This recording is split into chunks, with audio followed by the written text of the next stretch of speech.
Salut à tous, c'est Omar et bienvenue sur Car Vibes. Aujourd'hui, on va aborder un sujet grave qui touche au cœur de notre passion pour l'automobile. La disparition potentielle de marques qui ont marqué des générations.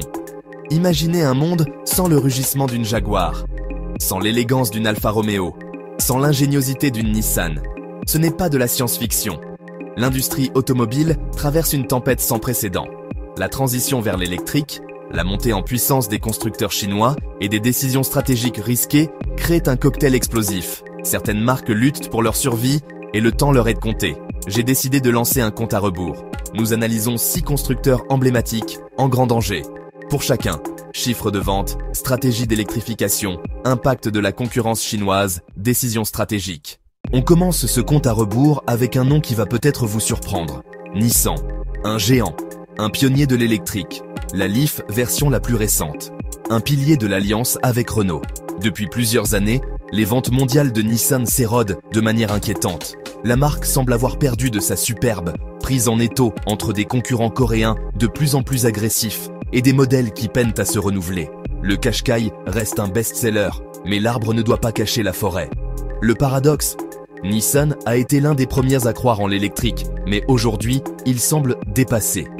L'Ariya, leur SUV électrique, est un bon produit, mais il est arrivé tard sur un marché déjà saturé.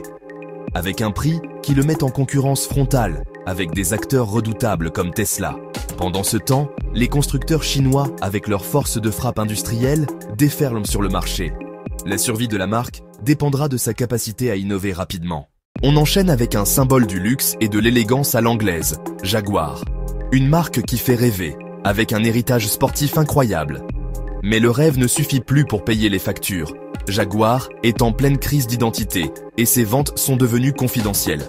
La marque a tenté de concurrencer les géants allemands. BMW, Mercedes, Audi, avec des berlines comme la XE, XF. Mais la bataille a été perdue. Ces modèles n'ont jamais réussi à s'imposer, cannibalisés par une concurrence mieux installée. Le SUV F-Pace a apporté une bouffée d'air, mais insuffisante pour inverser la tendance. Face à cet échec, Jaguar a pris une décision radicale, tout changer. La marque a annoncé vouloir devenir 100% électrique d'ici 2025 et se repositionner sur le segment de l'ultra-luxe pour concurrencer Bentley ou Porsche. C'est un pari extrêmement risqué. Cette transition demande des investissements colossaux alors que les volumes de ventes actuels sont très faibles.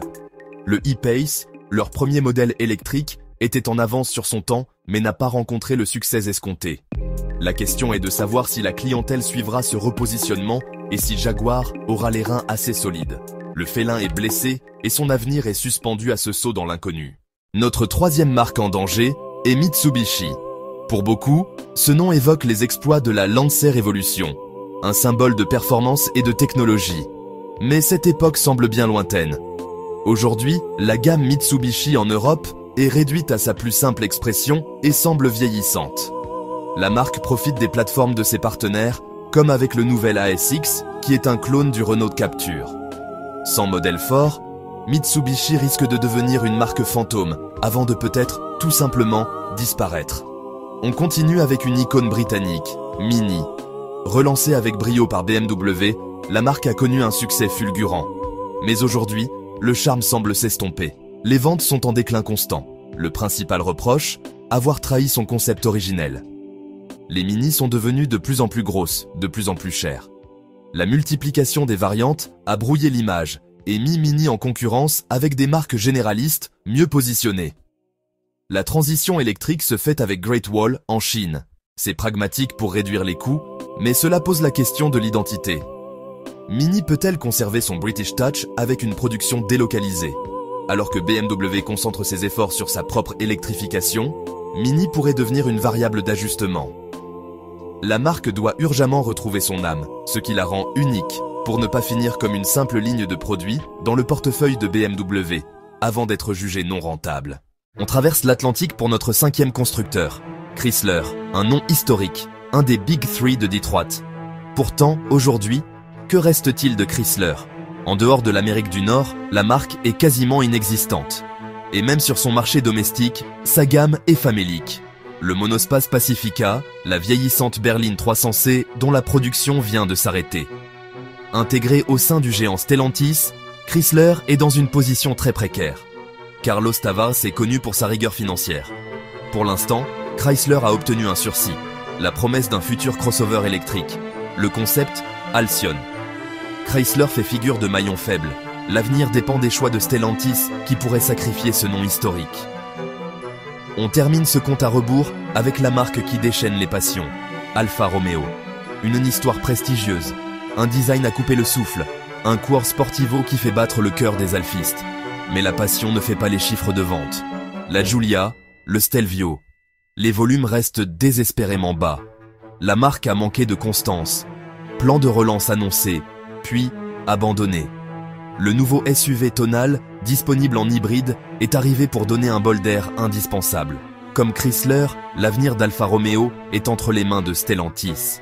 La marque a la confiance de Jean-Philippe Imparato. Un plan produit ambitieux et sur les rails. Lancement imminent du petit SUV Milano. C'est la stratégie de la dernière chance. Alfa Romeo doit réussir sa transition vers le 100% électrique tout en devenant rentable. Le cœur a ses raisons, mais la raison économique finit toujours par l'emporter. Et voilà, le compte à rebours est terminé. Nissan, Jaguar, Mitsubishi, Mini, Chrysler, Alfa Romeo. 6 noms, 6 histoires, 6 avenirs incertains. Entre une électrification à marche forcée, une concurrence chinoise dévorante et des stratégies internes parfois difficiles à comprendre, rien n'est garanti. Maintenant, la parole est à vous. Si vous aviez le pouvoir de sauver une seule de ces 6 marques, laquelle choisiriez-vous et pourquoi? La passion pour Alfa Romeo? Le luxe de Jaguar? L'ingéniosité de Nissan? Votre avis m'intéresse plus que tout. L'espace commentaire est là pour qu'on puisse débattre. C'est ça, l'esprit Car Vibe. Un immense merci d'avoir regardé cette vidéo jusqu'au bout. Si ce format vous a plu, laissez un gros pouce bleu, abonnez-vous, partagez cette vidéo. On se retrouve très vite pour une nouvelle vidéo. D'ici là, prenez soin de vous et de vos voitures. Salut!